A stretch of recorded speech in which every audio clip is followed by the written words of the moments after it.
Hello dear students, आपका स्वागत है टारगेट एग्जाम विथ आरसीबी में। आज हम लोग एमबीटी सीरीज़ का त्रिभुज चैप्टर पढ़ने जा रहे हैं। इससे पहले बाकी सभी चैप्टर हम अपने यूट्यूब चैनल पर पढ़ा चुके हैं। अगर आपको देखना है तो मेरे प्लेलिस्ट में जाइए और वहाँ से देखिए। अगर वीडियो अच्छा लगे तो सब्सक्राइब कीजिए, लाइक कीजिए, नहीं अच्छा लगे इग्नोर कीजिए। चलिए, क्वेश्चन है कि त्रिभुज एबीसी में ए एक्स और वाई, भुजा एबी और एसी पर दो बिंदु है। चलिए, त्रिभुज एबीसी है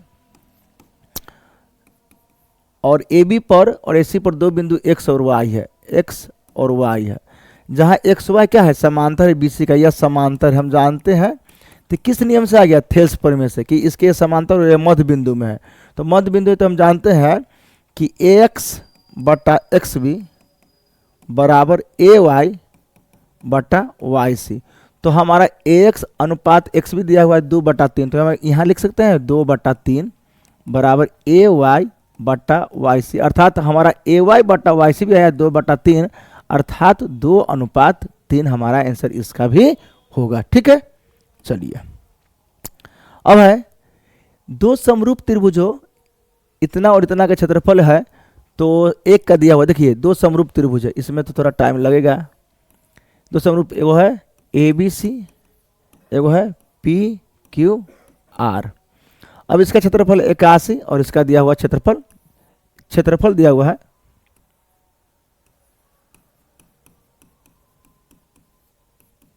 81 और इसका क्षेत्रफल है 49। तो कह रहा है एक वो का ऊंचाई, एक त्रिभुज एबीसी की ऊंचाई कितना है, 4.5 है या 4.5 है।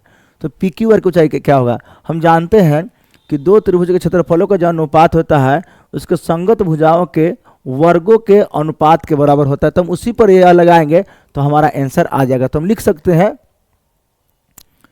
कि एरिया त्रिभुज ए बी सी बटा एरिया त्रिभुज पी क्यू आर बराबर, अगर इसमें लिए है 4.5 ए, हमारा जो डी, तो ए डी बटा, तो यहाँ पी क्यू आर यहाँ एस कर दीजिए, तो पी एस के स्क्वायर। तो हमारा ये कितना दिया हुआ है 81 और ये दिया हुआ है 49। यहाँ रखेंगे 4.5 बटा पी एस की जगह पी एस कर देते हैं के स्क्वायर। यहाँ से स्क्वायर हटेगा, इसको हम ऐसे लिख सकते हैं कि 9/7 के स्क्वायर बराबर 4.5 बटा पी एस के स्क्वायर। तो स्क्वायर से स्क्वायर क्या हुआ, कट गया, बचा 9/7 बराबर 4.5 और पी एस। तो हम जानते हैं कि 4.5 से 2 मरतबे कट जाएगा, तो होगा अब क्या 2PS बराबर 7। तो PS बराबर 7/2, अर्थात PS बराबर हमारा आ गया 3.5, जो हमारा ये ऑप्शन है बी। एक समचतुर्भुज के विकर्ण 6 सेमी और 8 सेमी हो, इसकी प्रत्येक भुजा निम्नलिखित में किसके बराबर है। एक समचतुर्भुज के विकर्ण, देखिए समचतुर्भुज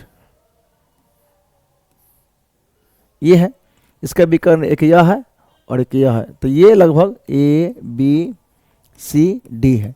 तो ये बड़ा वाला 8 है, छोटा वाला 6, तो 6 है तो 3 में विभाजित हो जाएगा। हम जानते हैं कि समचतुर्भुज में जो विकर्ण होता है वह एक दूसरे को समकोण पर समद्विभाजित करता है। तो यहाँ समकोण भी बनेगा और यहाँ समद्विभाजित भी किया, तो 4 और 4। तो कह रहा है प्रत्येक भुजा निम्नलिखित में किसके बराबर। हम जानते हैं जहाँ समकोण त्रिभुज बना तो ये सामने क्या हो गया, कर्ण हो गया, कर्ण। तो कर्ण सूत्र लगा देंगे सी डी बराबर रूटेंडर लंब स्क्वायर प्लस आधार स्क्वायर, अर्थात ओडी के स्क्वायर प्लस ओसी के स्क्वायर। तो हमारा हो जाएगा ओडी के जगह पर कितना 4 के स्क्वायर और ओसी के जगह पर 3 के स्क्वायर। 4 चौका 16, 3 तिहाई 9, 16 9 25, 25 के वर्गमूल 5 हमारा आंसर आया। दो समरूप त्रिभुजों का परिमाप इतना है, तो पहले त्रिभुज की एक भुजा लंबाई इतना हो, तो उसी सूत्र पर हम इसको भी ले जा सकते हैं। एक नंबर ही है, तो जैसे त्रिभुज का है तो हम लिख सकते हैं त्रिभुज एबीसी का परिमाप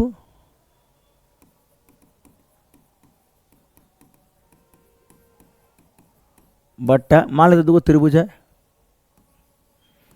ए बी सी और पी क्यू आर।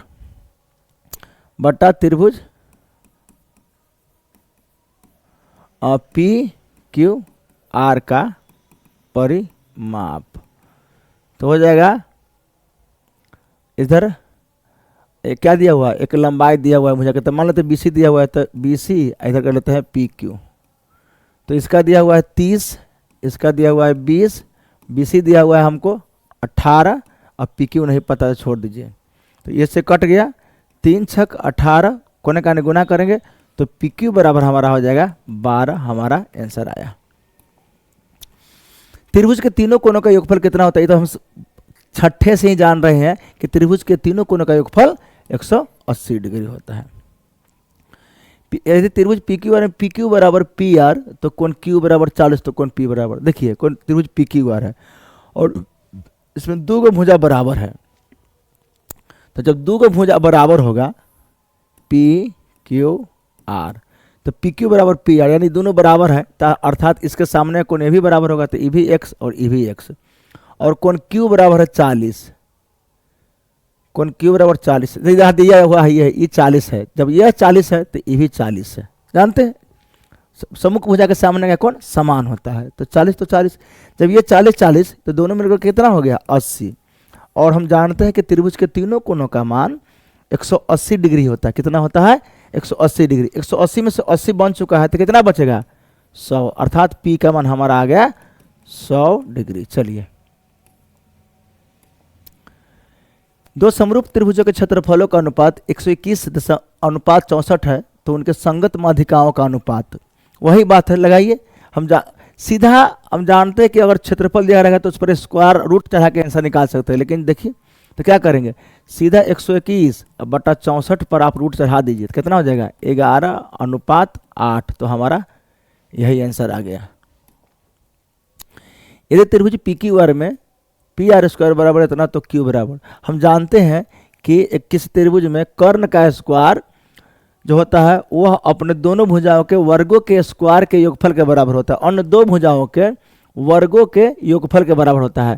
तो किस में होता है समकोण त्रिभुज में, किस में समकोण त्रिभुज में, तो PR, तो P और R बच गया यहाँ Q, तो कितना यहाँ होगा 90 डिग्री।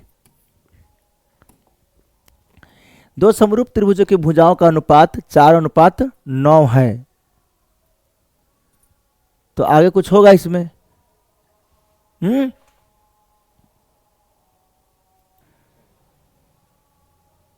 याद तो नहीं, लेकिन यहाँ पर लगभग ये होना चाहिए कि दो समरूप त्रिभुजों की भुजाओं का अनुपात 4:9 है, तो उनके क्षेत्रफलों का अनुपात, उनके क्षेत्रफलों का अनुपात लगभग होगा, क्षेत्रफलों का अनुपात छूट गया हुआ है,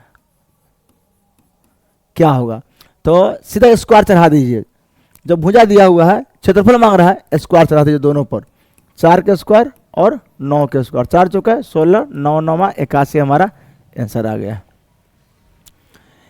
त्रिभुज ABC में बिंदु D और E क्रमशः भुजाओं AB तथा AC पर इस प्रकार है कि DE समांतर BC, यदि AD बटा DB बराबर 4/5, तो AC बराबर 18 सेमी, तो AE कितना होगा, देखिए कह रहा है त्रिभुज ABC में बिंदु D और E क्रमशः भुजाओं AB और AC पर इस प्रकार है, AB और AC पर इस प्रकार, D और E कि DE समांतर BC, इसके समांतर है, DE जो है वो किसके समांतर है BC के, ठीक है। यदि AD बटा DB बराबर 4/5, AD बटा DB बराबर 4/5, तो थेल्स पर में हम जानते हैं लिखा हुआ है AD बटा DB बराबर 4/5, तो थेल्स पर में हम जानते हैं, कौन पर में से, थेल्स पर में से, कि AD बटा DB बराबर AE बटा EC, तो ये दिया हुआ है 4/5 और AE का मान हमको AC का मान दिया हुआ है। अच्छा चलिए AC ले लेते हैं, तो AC का मान दिया हुआ 18, तो AE का मान 18 दिया हुआ, तो इसको हम x मान लेते हैं, इसको मान लेते हैं 18 माइनस x, तो यहाँ AE का मान दिया हुआ है, तो ऐसे कर लेंगे A, हाँ ठीक है, 1 मिनट, AE बटा EC, तो x बटा 18 माइनस x, हल करेंगे हो जाएगा 18x या 5x बराबर 18 चौक 72 माइनस 4x, इधर से आएगा तो 5x माइनस में है तो प्लस में 4x बराबर 72, 5 4 9x बराबर 72, x बराबर 72/9 कितना आएगा, x बराबर 8। तो हमारा x बराबर ए आंसर आ गया। त्रिभुज एबीसी में P और Q बिंदु इतना और इतना पर क्रम से इस प्रकार है कि समांतर है। यदि AP बराबर 3 सेमी, BP बराबर 2 सेमी, AQ बराबर 6 और QC बराबर 1 सेमी, तो x का मान क्या होगा। देखिए त्रिभुज ABC में ABC में P और Q बिंदु AB और AC पर क्रम से, फिर वही बात है P और Q, तो थेल्स पर में आ गया। इस प्रकार है कि PQ समांतर भी, चलिए समांतर है, यह दिया हुआ है समांतर, तो AP बराबर 3, AP बराबर 3, PB बराबर 2 और AQ बराबर 6, तो QC बराबर x सेमी x, तो x सब थेल्स पर में लगाएंगे। क्या लगाएंगे, AP बट्टा PB बराबर AQ बट्टा QC, तो हमारा AP का मान दिया हुआ है 3/2 बराबर 6/x, क्या हो जाएगा 3 दूना 6, कोई क्रॉस गुना करेंगे तो x बराबर 4 आ गया। इसमें थोड़ा समय लगेगा। दो समरूप त्रिभुजों के क्षेत्रफलों का अनुपात 9:4 है, तो उनकी संगत भुजाओं का अनुपात बतलाए हैं कि क्षेत्रफल दिया हुआ है, भुजा निकालना हो सीधा रूट चढ़ा दीजिए। अगर भुजा दिया हुआ है, क्षेत्रफल निकालना होगा, सीधा स्क्वायर दोनों पर चढ़ा देंगे, सबसे आसान। तो क्या कर देंगे, क्षेत्रफल का अनुपात दिया हुआ है तो 9 और 4, तो 3:2 हमारा आंसर आ गया। और इसको डिटेल से बनाना होगा 2 नंबरी के लिए, तो फिर उसको अलग विधि से बनाएंगे, लेकिन 1 नंबरी है तो हम सीधा सूत्र का थोड़ा ट्रिक का भी प्रयोग करेंगे। चित्र में यदि DE बराबर इतना समांतर है तो फिर वही क्वेश्चन देखिए, AD कितना है 3 है, तो यहाँ 3 डाल देंगे, BD कितना है 5 है, और AC कितना है AC 4.8, तो ये पूरा 4.8 है, ये पूरा, तो इसको मान लेंगे x, ये हो जाएगा 4.8 माइनस x, जो अभी पीछे वाला क्वेश्चन बनाए थे। तो थेल्स पर में से हो जाएगा AD बट्टा DB बराबर AE बट्टा EC, तो 3/5 बराबर x बट्टा 4.8 माइनस x। हल करेंगे तो 5x बराबर 8 3 24 4 हासिल 2, 4 3 12 2 14 और माइनस 3x, तो ये माइनस में इधर आ गया तो प्लस में 5x प्लस 3x बराबर 14.4, 5 3 8x बराबर x बराबर 100, ये तो हो जाएगा 18 1 वाले 1.8, यानी हमारा आंसर आ गया।